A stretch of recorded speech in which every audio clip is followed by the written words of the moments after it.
Добрый день, дорогие друзья! У нас сегодня в ремзоне Шкода Октавия 2012 года выпуска. На ней было произведено плановое ТО. Замена масла, фильтров, воздушный, салонный, топливный, а также поменяли еще и передние тормозные колодки.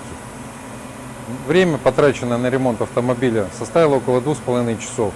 Сумма, которая была озвучена клиенту, 3920 рублей. На свою работу мы даем гарантию 24 месяца. Все, спасибо за внимание, всем удачной дороги.